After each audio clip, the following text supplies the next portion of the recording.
같이 읽겠습니다. 오늘 우리에게 주시는 말씀 지난주에 이어서 누가복음 18장 1절로 8절입니다. 은혜로 목소리와 함께 읽을게요. 시작.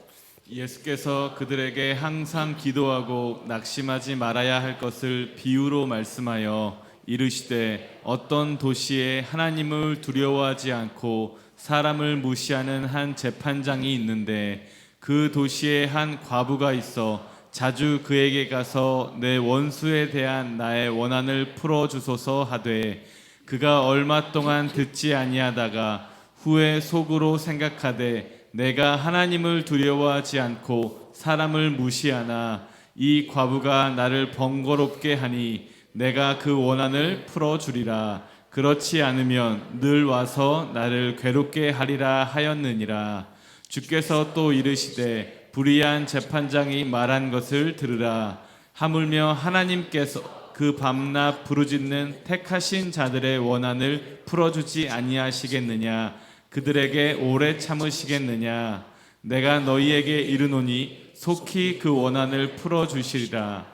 그러나 인자가 올 때에 세상에서 믿음을 보겠느냐 하시니라. 아멘. 이부유의 참여한 여러분 사랑하고 축복합니다. 우리 예수님은 제자들에게 기도를 가르치기를 좋아하셨어요. 그냥 가르치신 것만이 아니라 몸소 기도하는 모습을 보이셨습니다. 설교는 이렇게 해라, 병은 이렇게 고치는 거야, 어둠의 영은 이렇게 쫓아내는 거야 가르쳐 준 적이 없지만 오직 기도에 대해서는 강조하고 보여주시고 가르치셨습니다. 기도를 가르치실 때 우리가 잘 이해할 수 있도록 우리의 눈높이로 스토리텔링을 통해서 가르쳐 주신 말씀이 오늘 이 말씀인 거죠. 기도가 무언가, 기도는 어떻게 하는 것인가, 기도는 누가 하는가, 기도는 어떤 결과가 있는가. 지난주에 우리 말씀과 연결해서 은혜 나누었으면 좋겠습니다. 기도가 뭘까요? 기도는 씨름이에요. 기도의 사람에게 기도는 한 번쯤 해보는 취미가 아니고 목숨 건 씨름입니다. 헬라어로 오라레이스트 라보라레, 기도는 노동인 거죠. 오늘 이 과부처럼 어떤 결과를 볼 때까지 하나님을 붙들고 승부하는 것, 그것이 기도지요. 진짜 기도의 사람은 기도의 씨름이 무언지를 알아요. 야복나루트의 씨름이 야곱의 인생을 이스라엘의 인생으로 바꾸었습니다. 양무릎 사이에 얼굴을 받고 7번씩 부르짖었던 목숨 건 엘리야의 기도가 3년 6개월 닫혔던 하늘의 문을 열고 말았습니다. 예수님은 공생애를 시작하실 때 광야에서 40일을 금식하며 기도로 뚫어냅니다. 12제자들을 선택하여 부르실 때 밤이 맞도록 주님은 기도와 씨름하셔요. 십자가를 지기 전 땀방울이 핏방울처럼 떨어지는 목숨 건 씨름을 주님은 보여주셨습니다. 기도가 인생을 바꾸고 기도가 운명을 바꿉니다. 이스라엘 백성들이 애굽을 나와서 광야를 갔을 때 그 광야에는 세 종류의 사람이 있었습니다. 첫 번째는 가나안에 들어간 주역들, 두 번째는 애굽을 나왔지만 가나안에 들어가지 못하고 광야에서 인생을 마감한 사람들, 세 번째는 광야에서 마감했지만 그냥 마감한 것이 아니라 저주로 인생을 마감한 사람들이 있었습니다. 모두 다 어린 양의 피를 바르고 죽음을 이기고 애굽을 나왔습니다. 홍해를 건넜고 침례를 경험합니다. 광야에서 구름 기둥 불 기둥의 은총도 경험했어요. 하나님이 직접 공급하신 만나도 먹었습니다. 반석에서 쏟아지는 생수를 먹기도 했고 엄청난 기적을 경험하기도 했지만 결국은 그 인생 광야에서 마감해버린 사람이 있어요. 먹는 문제 해결을 위하여 기도했고 응답받았습니다. 병든 몸 치유해달라 기도했고 건강을 얻었어요. 그런데 그것이 전부였습니다. 이들은 약속된 가나안 땅에 들어가지 못한 채 광야에서 인생을 마무리하고 말았습니다. 구원은 받았지만 부르심을 이루지 못한 안타까운 사람들입니다. 이들보다 더 안타까운 사람들이 있습니다. 이들 역시 어린 양의 피를 바르고 그 은혜를 힘입고 애굽을 나왔어요. 홍해를 건넜고 침례도 받았습니다. 하늘에서 쏟아지는 만나를 먹었고 이런저런 기적과 이런저런 기도의 응답을 경험했습니다. 그러다가 결정적인 어떤 순간에 하나님을 원망하고 금송아지를 숨기다가 불뱀에게 몰려서 저주로 인생을 마감한 정말 안타까운 사람들도 있는 거지요. 그러나 또한 인생이 있습니다. 어린 양의 피에 젖은 은혜를 입고 애굽을 나온 건 마찬가지입니다. 함께 홍해를 건넜고 광야를 지났어요. 같은 어려움과 고난의 상황을 통과했습니다.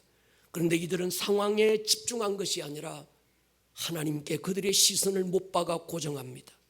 약속된 부르심의 땅 가나안 땅을 바라보고 있었습니다. 그래서 결국 가나안의 주인공들이 되고 말았습니다. 물론 이들 소수의 사람이지만 이들은 구원을 넘어 부르심을 이루었어요. 어린 양의 피를 바르고 애굽을 나오는 것 굉장히 중요하지만 전부가 아닙니다. 이런저런 기적을 경험하고 기도에 응답받는 것 정말 중요하지만 전부가 되면 안 되는 거지요. 어떤 사람들은 그러고도 광야에서 인생을 마감하고 어떤 사람은 그러고도 저주받은 인생으로 마감할 수 있었습니다. 우리 신앙의 목적 애굽을 나오는 게 아닙니다. 광야 인생길에 이런저런 기적을 경험하고 응답을 받는 것 중요할 수 있지만 그것이 신앙의 최종 목적이 되면 안 되는 거지요. 이 세상에서 부를 얻을 수 있고 성공을 얻을 수 있지만 그것이 우리 신앙의 전부가 되면 안 됩니다. 성전뜰에서 번제단 물두멍을 경험하면서 태우고 씻는 것 중요하지만 뜰이 종착지가 되면 안 되는 거지요. 십자가가 중요합니다. 그러나 십자가는 거쳐가는 과정이지 최종 목적지가 아닙니다. 십자가를 경험하고 구원받을 수 있지만 구원이 우리 신앙의 목적이 되면 안 되는 거지요. 우리는 뜰을 지나 성소로 들어가야 되고 더 깊은 지성소로 가야 합니다. 그 안에서만 누릴 수 있는 영광이 있습니다. 그 안에서만 경험할 수 있는 하나님의 깊은 임재가 따로 있다는 거예요. 광야 하나님을 대면하는 것이죠. 광야는 하나님의 음성을 듣는 것입니다. 광야는 하나님과 씨름하는 곳이죠. 그래서 하나님과 대면한 경험이 없으면 무엇도 해서는 안 되는 겁니다. 그 인생에 하나님과 씨름한 흔적이 없고 그 인생에 환도배가 부러진 흔적이 없는 사람, 어쩌면 광야에서 인생을 마감할 수 있습니다. 부르심의 땅 가나안은 광야에서 환도뼈가 부러진 어떤 흔적, 십자가의 흔적을 가진 사람, 그 사람에게만 문을 열어주게 되는 거죠. 사람들이 어떤 사람은 가나안을 천국이라고, 천국에 대한 상징이라고 생각하는 사람이 있습니다. 오해입니다. 가나안 땅은 천국이 아니라 부르심의 땅입니다. 사명의 땅인 줄 믿습니다. 이스라엘과 여호수아가 가나안에 들어가서 한 일은 32개의 부족들과 전쟁한 이야기들이 전부입니다. 여러분, 우리가 가야 될 천국은 전쟁하는 곳이 아닙니다. 천국은 전쟁이 없는 곳입니다. 여러분의 인생을 광야에서 마감하지 않기를 주의 이름으로 축원합니다. 광야에서 기적을 맛볼 수 있어요. 구름 기둥, 불 기둥, 기가 막힌 하나님의 인도 받을 수도 있습니다. 그러나 그것으로 끝나면 안 되는 거지요. 구원을 받고도 하루를 더 살아야 될 이유가 뭘까? 내가 구원받은 이후 하나님이 나를 바로 천국으로 데려가지 않고 이 땅에서 그 공부하게 하시는 이유가 뭘까? 그 일하게 하시는 이유가 뭘까? 어느 누군가가 물을 때 구원받은 당신 바로 천국에 가지 않고 이 땅에서 하루를 더 숨쉬고 살아야 되는 이유가 뭐냐고 물을 때 우리는 분명한 대답을 가지고 있어야 합니다. 나는 이것 때문에 돈을 벌어요. 나는 성공해도 이 일 때문에 성공합니다.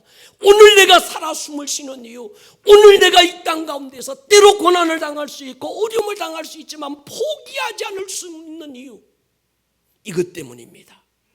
바로 부르심의 사명입니다. 우리는 이것을 부르심이라고 불러요. 그래서 가나안은 싸워서 정복해 들어가야 될 부르심의 땅인 거지요. 그래서 우리는 지난 이 코로나 기간 동안에 구원을 넘자 부르심으로 가자고 소리쳤습니다. 뜰에 머물지 말고 더 깊은 성소로, 더 깊은 지성소로 가야 된다고 외쳐왔습니다. 그러기 위해서는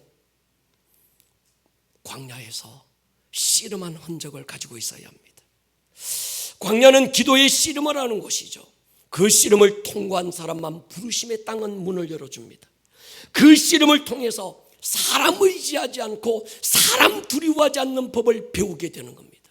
그 광야의 씨름을 통해서만 어떤 상황에서도 나의 시선이 흔들리지 않고 하나님 한 분께만 고정시키고 하나님을 의지하는 법을 배우게 됩니다. 아직은 도도하게 범람하고 있는 강물이지만 믿음으로 뛰어들 수 있는 이유, 금성철벽 여리고성이라 모두가 불가능하다 절망을 선포할 때도 잠잠하게 주의 음성 듣고 그 성을 돌고 돌 수 있는 이유, 씨름을 했기 때문이에요. 아멘.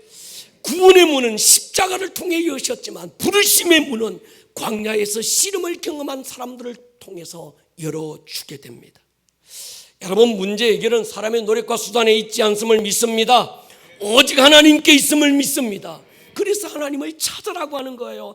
하나님을 대면하라고 하는 겁니다. 하나님은 우리에게 씨름을 걸어오는 이유가 있는 거예요. 나와 승부해 보자고 하시는 이유가 있는 거예요.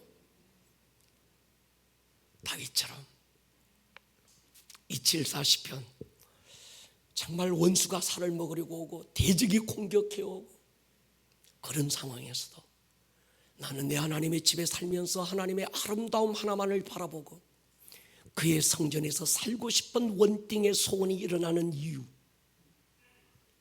씨름한 흔적이 있기 때문입니다. 할렐루야. 그 사람이라야 그런 상황에서도 하나님을 찾아요. 이 씨름의 흔적이 없는 사람은요, 사람의 방법 찾고 사람의 수단 찾고 사람 의지하게 되고, 그러다가 상처받고 그러다가 낙심하고 그러다가 광야에서 인생을 마감하게 되는 겁니다. 다니엘 보십시오. 원수가 자기를 죽이려고 함정 팠다는 걸 압니다. 그럼에도 불구하고 전에 하던 대로 예루살렘으로 난 창문을 열고 하나님께 기도하는 이 일 아무나 하는 게 아닌 거지요. 사자굴에 던져질지라도 그 믿음이 흔들리지 않는 이유, 아무나 할 수 있는 일이 아닙니다. 기도 하나에 목숨 걸고 씨름해 본 사람들만, 기도 하나로 광야를 뚫어낸 경험이 있는 사람들만 이렇게 할 수 있습니다. 불 속에 던져지는 상황에서도 그리 아니하실지라도 왕이여, 내가 믿는 나의 하나님이 당신의 손에서도 그리고 이 불 속에서도 나를 건져주실 줄로 믿습니다. 아무나 고백하는 게 아닙니다. 기도의 씨름을 통과해 본 사람이 할 수 있는 고백입니다. 할렐루야. 어떤 분이 꿈에 가위에 눌렸어요. 실체가 없는 어떤 어둠이 자기를 짓누르는데 도저히 숨을 쉴 수가 없어서, 야, 이러다가는 죽겠구나. 그때 가만히 생각하니까 목사님이 가위가 눌리거든 어둠이 공격해 오거든 그저 당하고 있지 말고 예수의 이름으로 떠나가라고 소리쳐라, 그 말이 생각난 거예요. 그래서 이분이 그래 예수 이름으로 하려고 예 하다가 실컷 밤새 얻어터지고 끝났다는 거예요. 여러분, 예수 이름 아무나 얘기하는 게 아닙니다. 동의하십니까? 영적 파워는 기도를 통해서 주어지는 겁니다. 복음의 두 진수를 말할 때 성경학자들은 로마서와 에베소서를 꼽습니다. 로마서의 주제는 믿음이 뭔가, 어떻게 인간이 의롭다 하심을 받는가. 에베소서의 주제는 교회가 무엇인가, 무엇이 교회를 교회되게 하는 것인가, 교회에게는 어떤 능력과 권세가 주어져 있는가. 바울이 말하는 복음의 양대 산맥이 로마서와 에베소서인데, 이 로마서와 에베소서의 마지막 결론, 기도입니다. 할렐루야. 모든 기도와 간구로 하되 성령 안에서 기도해라. 뛰어 구하기를 항상 힘써라. 모든 성도들을 위하여 기도해라. 복음의 결론은 기도입니다. 고수는 고수를 알아봐요. 환도배가 부러져서 다리를 저는 사람, 그 사람이 진짜 영적 고수입니다. 기도의 씨름을 통해서 환도뼈가 위골된 영적 절름발이를 마귀는 두려워하고 알아봅니다. 그런 말 있잖아요. 내가 바울도 알고 예수도 아는데 너 도대체 누구냐? 귀신도 몰라보는 왔다리 갔다리 신앙 말고 영계에 충격을 주는 신앙이 되십시다. 내가 너를 알아. 꼬리 내리고 떠나갈 수 있는 기도의 사람들이 될 수 있기를 주의 이름으로 축원합니다. 그 사람의 기도가 그 사람의 믿음입니다. 기도는 지극정성을 넘어 씨름이고 분명한 확신에서 오는 겁니다. 믿음의 사람은 기도의 사람이고 기도의 사람은 믿음의 사람인 거죠. 믿음이 뭘까요? 히브리 11장 1절에 믿음은 바라는 것들의 실상이다. 믿음은 보이지 않는 것들이 증거다. 이 말은 뭔가 하면 믿음은 보이지 않고 손에 잡히지 않고 당장 나타나지 않지만 보이지 않는 내가 간구하는 그 소원이 실제가 되어서 나타날 때까지 씨름하는 그것이 기도인 거죠. 그것이 믿음인 거죠. 히브리 11장 6절에 보면 믿음이 없이는 하나님을 기쁘시게 못한다. 하나님이 기뻐하시는 믿음은 뭡니까?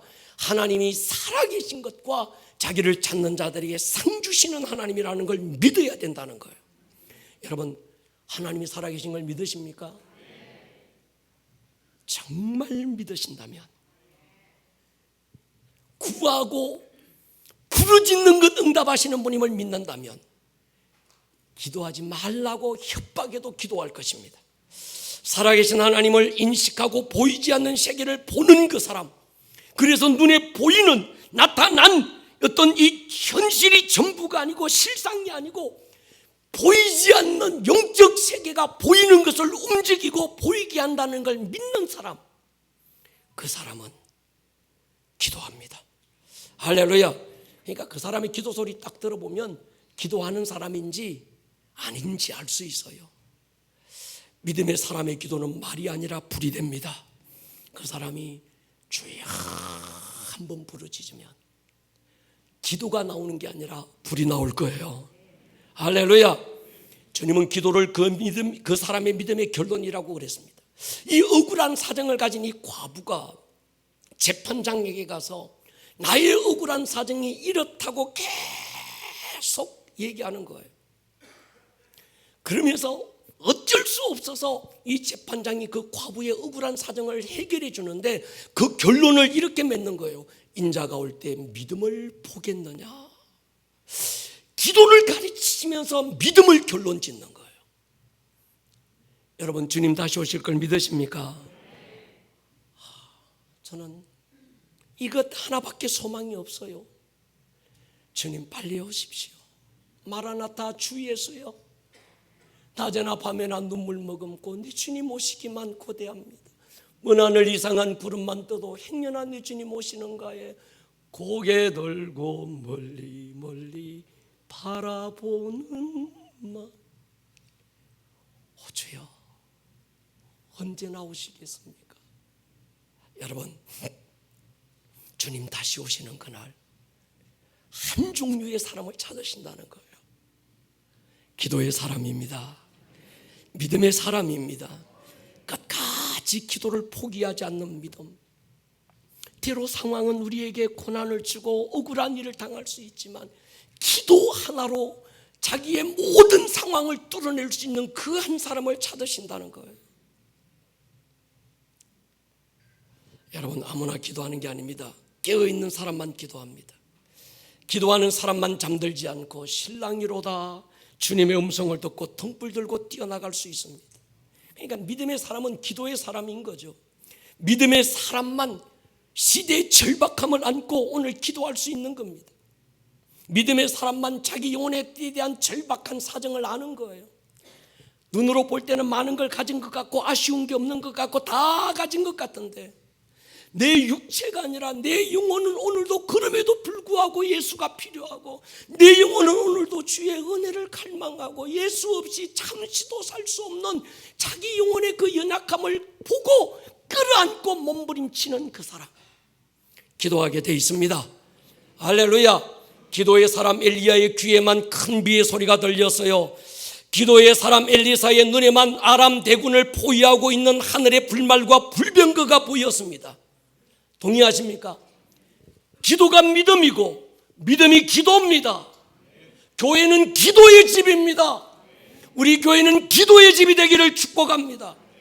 그래서 일전에 우리가 사도행전을 열 때 사도행전의 핵심은 1장 14절이었어요. 우리 은혜로 목소리와 함께 읽을게요. 시작. 여자들과 예수의 어머니 마리아와 예수의 아우들과 더불어 마음을 같이하여 오로지 기도에 힘쓰더라. 아멘. 사도행전을 읽어보면 곳곳에 어떤 그 영적 성숙의 한 단계를 넘을 때, 어떤 산을 넘어갈 때 꼭 거기에는 뭔가 하면 오로지 기도에 힘썼더라. 전혀 기도에 힘썼다. 기도가 있었습니다. 할렐루야. 작은 다락방에 모인 120명, 그들의 해산의 기도를 통해서 교회가 출발했고 부흥이 시작됐고 성령 강림이라고 하는 새로운 시즌이 열리는 걸 보았습니다. 지금이 마찬가지입니다. 누군가가 주님의 때를 알고 새로운 시즌을 알고 출산의 기도를 해낼 수 있는 그런 사람이 필요합니다. 저와 여러분들이 되기를 주의 이름으로 축원합니다. 여러분, 믿음은 보이지 않는 것이 실상이 되기까지 바라고 원하고 기도하는 거예요. 세상 사람들은 눈에 보이는 걸 그대로 입으로 말해요. 자기가 아는 걸 말합니다. 그러나 믿음의 사람은 보이는 걸 말하는 게 아니고요, 들리는 걸 말하는 게 아니고, 느낌을 말하는 게 아니라, 아는 걸 말하는 게 아니라 믿는 걸 말하는 거예요. 할렐루야. 여러분이 믿는 걸 말하시기를 축복합니다. 상황은 어려울 수 있어요. 정말 이 과부의 모습처럼 절망적일 수 있습니다. 그러나 이 과부는 끝까지 그의 입을 열어서 상황을 말하는 게 아니라 자기 느낌을 말하는 게 아닌 거예요. 내 느낌에는 안 될 것 같대. 저 인간 재판장 볼 때 저건 아나무인이고 아무것도 안 통할 것 같아. 그거 말하지 않는 거예요. 자기가 믿는 걸 말하는 겁니다. 동의하십니까? 말씀을 말할 수 있기를 주의 이름으로 축원합니다. 영적 전쟁은 소리 전쟁입니다. 히브리서 11장 6절에 두 가지 믿음을 선포해요. 믿음이 없이는 하나님을 기쁘시게 못한다. 그리고 반드시 자기를 찾는 자들에게 상 주시는 이심을 믿으라.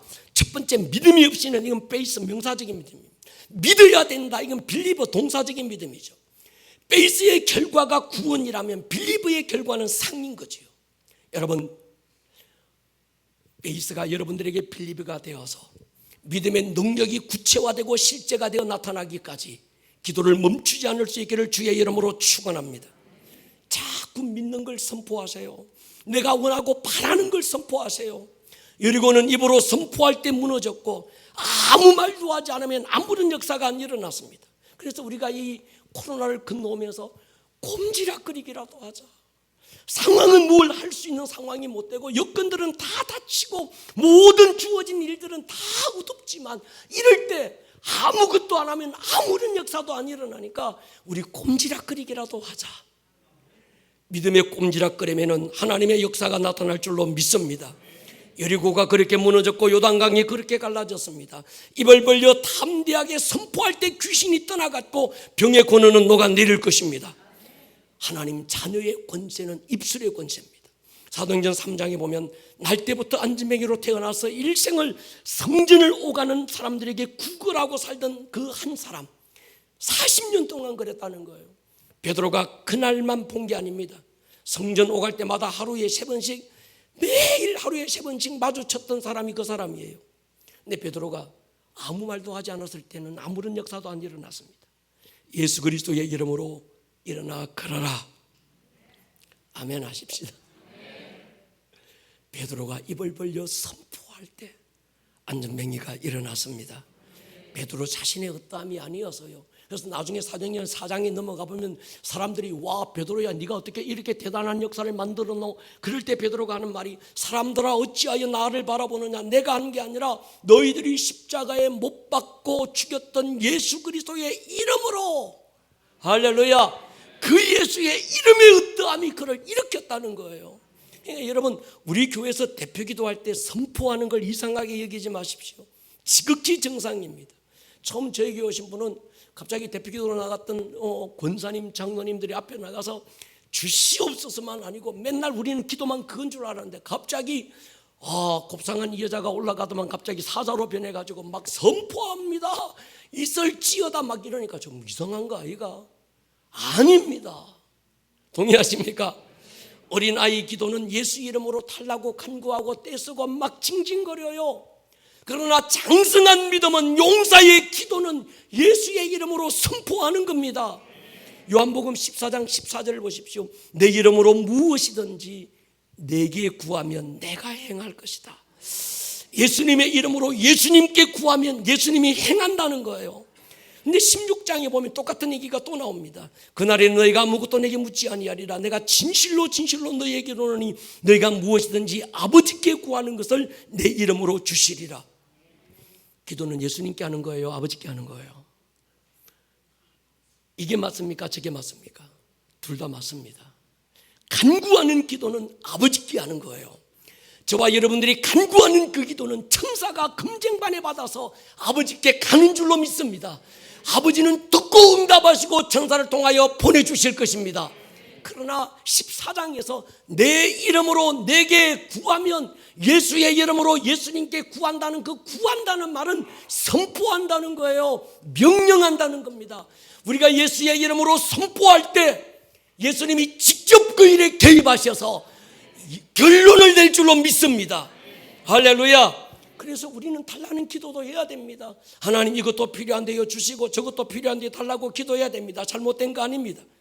그러나 어떤 순간 어떤 결정적인 때에는 하나님이 아니고 예수님이 직접 내 일에 개입하시게 돼야 될 일들이 얼마나 많습니까? 예수의 이름의 능력이 일하는 걸 보아야 될 상황과 때가 있습니다. 그때는 예수 이름으로 선포하십시오. 왜 예수 이름으로 선포할 때 이런 역사가 나타날까요? 빌립보 2장 9절 11절이에요. 우리 같이 한번 읽을게요. 시작. 이러므로 하나님이 그를 지극히 높여 모든 이름 위에 뛰어난 이름을 주사 하늘에 있는 자들과 땅에 있는 자들과 땅 아래에 있는 자들로 모든 무릎을 예수의 이름에 꿇게 하시고 모든 입으로 예수 그리스도를 주라 시인하여 하나님 아버지께 영광을 돌리게 하셨느니라. 아멘. 이 말씀을 믿음으로 취하기를 바랍니다. 하늘과 땅과 땅 아래에 있는 모든 자들로 예수의 이름에 무릎을 꿇게 만들어서 복종하게 했다는 걸 저는 믿습니다.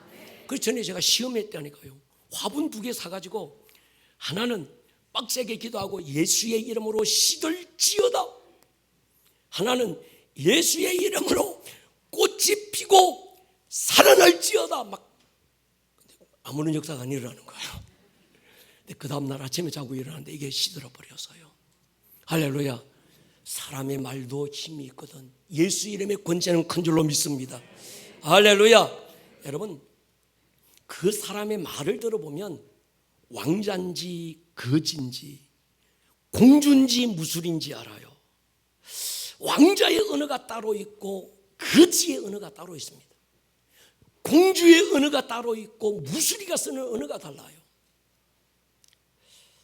여러분, 왕자인 줄로 믿습니까? 왕 같은 제사장인 줄 믿으십니까? 여러분이 쓰는 언어가 달라야 합니다. 요즘 집에 키우는 개도 사람 대우하니까 지가 사람인 줄 알고 집안에서 서열 경쟁을 다 하고,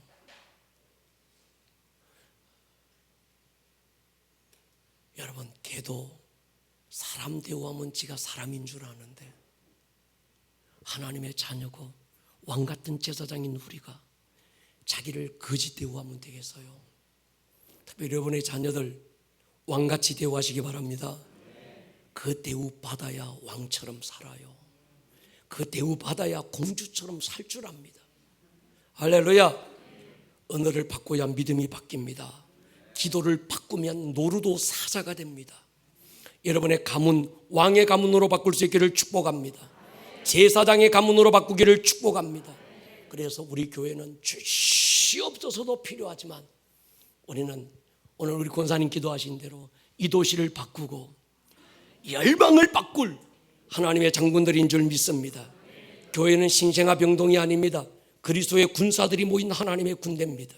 기압등 군인은 말투가 달라요. 그 입에 기압이 들어있고 패기와 절도가 들어있지 말입니다. 할렐루야. 말이 달라야 합니다. 그 입술의 말이 날선 양날의 금이 된 사람, 그 입술의 말이 구원의 투구가 되고 그 입술의 말이 의의 흉배가 되고 그 입술의 말이 진리의 띠가 되고 그 입술의 말이 복음의 평안의 신발이 되고 그 입술의 말이 믿음의 방패가 되고 그 입술의 말이 성령의 금이 된 사람, 할렐루야. 기도의 사람들입니다. 누가 기도의 사람일까요? 어떤 사람이 기도하는 사람입니까? 주님의 때를 기다리는 신부가 기도의 사람입니다. 오늘 본문의 스토리가 잘 전개되다가 이상한 결론을 맺고 있습니다. 그래서 오늘 본문은 이 이야기는 문학적 흐름으로는 맞지 않습니다. 억울한 사정을 해결하기 위해 하나님도 인정 않고 사람을 무시하는 재판장에게 수없는 인격적인 모멸과 인간 이하의 수모를 당하면서도 기어코 자기의 억울한 사정을 해결하기 위해서 찾아가고 또 찾아갔다. 그래서 이 재판장이 마음은 원치 않지만, 기분은 느끼지 않지만 귀찮아서 이 여인의 억울한 사정을 해결해 주었다. 이 이야기를 단순히 기도로 연결해서 결론 짓는 게 아니라, 주님은 내가 다시 올 때에 주님이 찾으시는 주님의 신부로 결론을 내는 거예요. 기도로 시작된 이야기가 엔타임으로 끝나고, 기도로 시작된 이야기가 신부의 이야기로 결론이 됩니다. 신랑 되신 우리 예수님 반드시 오실 텐데, 그분이 오실 때 찾으시는 신부, 밤낮 기도하는 사람들입니다. 할렐루야. 주님의 신부들이 세상에서는 이 과부처럼 때로는 억울함도 당합니다. 때로는 인격적인 모멸과 수치와 고난을 당할 수도 있습니다. 세상은 이 재판장처럼 하나님도 무시하고 하나님도 인정 않고 주의 자녀들을, 교회를 의도적으로 박해할 수 있습니다. 신부로 단장된 주님의 신부들, 세상에서 이런 어려움도 당할 수 있다는 거예요. 그런데 이 고난을 뚫고 이뤄내고 나오는 힘은 기도에서 나옵니다. 기도하는 신부들만 고난의 때 더 순결할 수 있고 단장된 신부의 모습으로 살 수 있기 때문에, 주님의 신부들이여 너희는 기도해라. 아멘.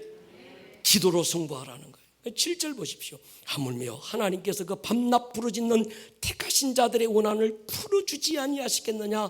그들에게 오래 참으시겠느냐? 밤낮 부르짖는 택하신 자들의 원한을 풀어주지 않겠느냐? 이 한마디가 엄청난 위로가 되는 거예요.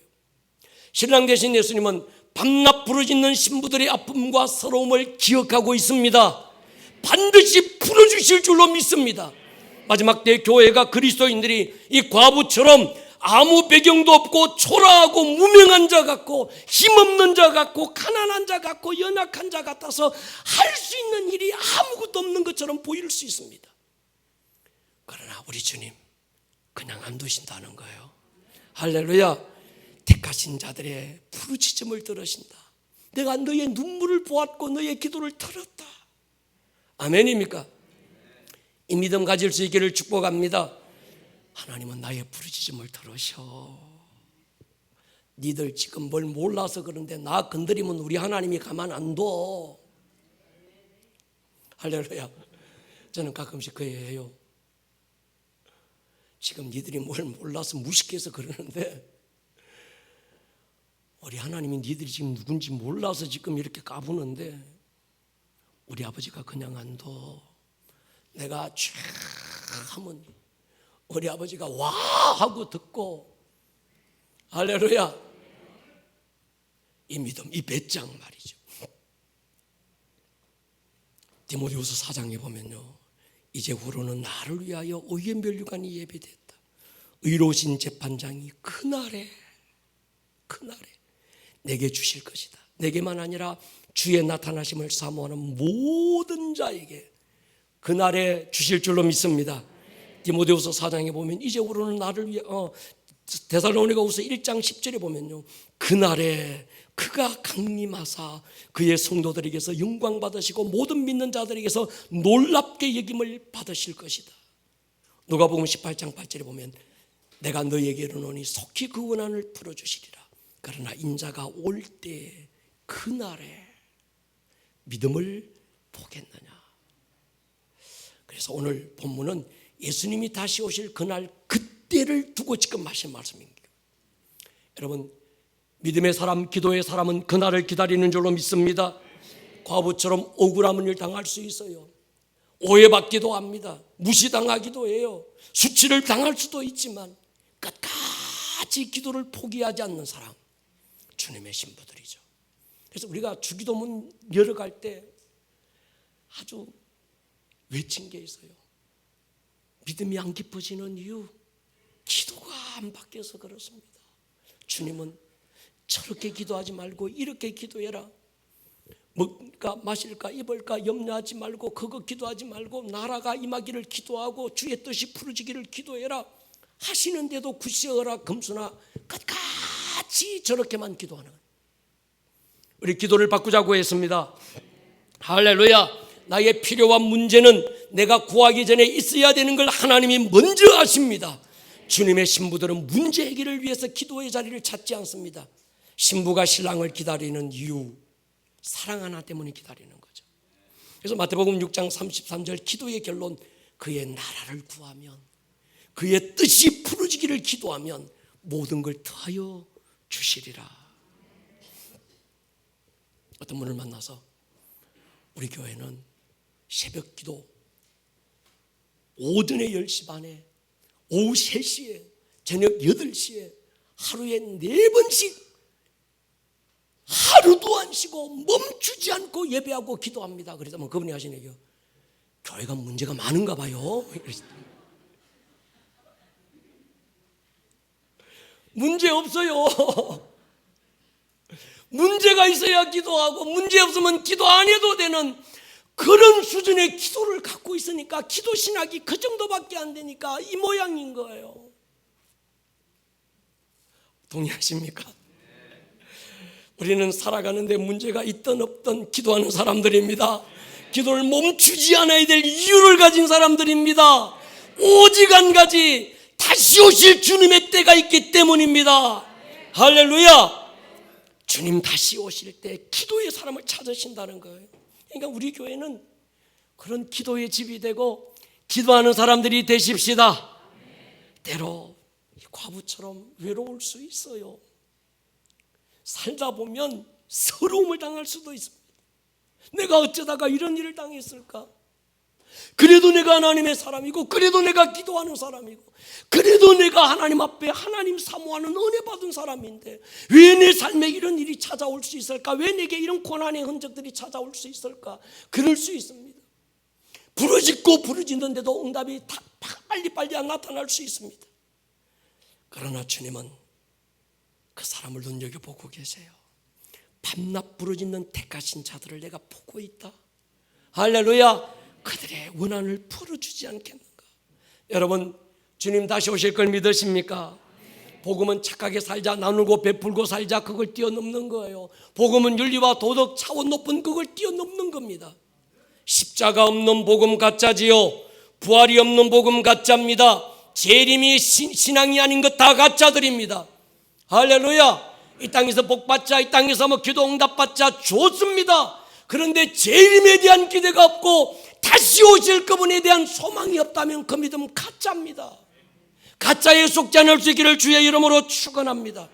모든 신앙의 완성이 재림이라면 모든 신앙, 재림의 신앙의 완성은 기도에 있습니다. 기도가 없는 십자가 가짜지요, 기도 없는 부활 신앙 가짜입니다. 기도 없는 재림 신앙 가짜예요. 나 주님 오실 걸 믿어요. 나 십자가 믿어요. 부활의 능력 믿어요. 그런데 기도 안 해요. 그게 진짜냐는 거예요. 분명한 건 십자가의 사람이 기도의 사람이고, 부활의 사람은 기도의 사람이고, 재림을 기대하는 사람은 기도의 사람이고, 성령의 사람 기도의 사람입니다. 날씨가 많이 덥고 휴가철 이래저래 해서 우리의 마음이, 기도에 집중됐던 우리의 마음이 풀어질 수 있어요. 부흥을 외쳤던 우리 안에 또 해이해질 수 있고 풀어질 수 있습니다. 그러나 여러분, 다시 우리 두 주먹 불끈 다 잡고 기도하십시다. 기도하기로 결정하십시다. 머리를 한번 숙여보십시다. 이 시간 한번 기도하기 원합니다. 주님, 어쩌다 보니 기도를 잃었습니다.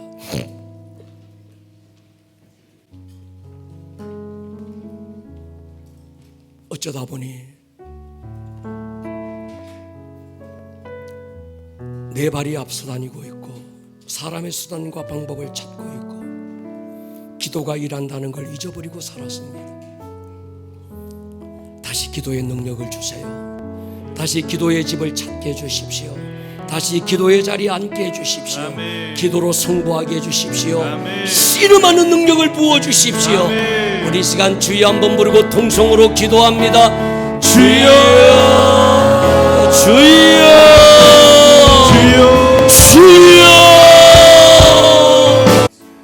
오늘 들었던 이 말씀이 듣는 말씀에서 끝나지 않고 여러분들의 삶에 살아내는 말씀으로 생명력 있는 말씀이 될 수 있기를 주님의 이름으로 다시 한번 축복합니다.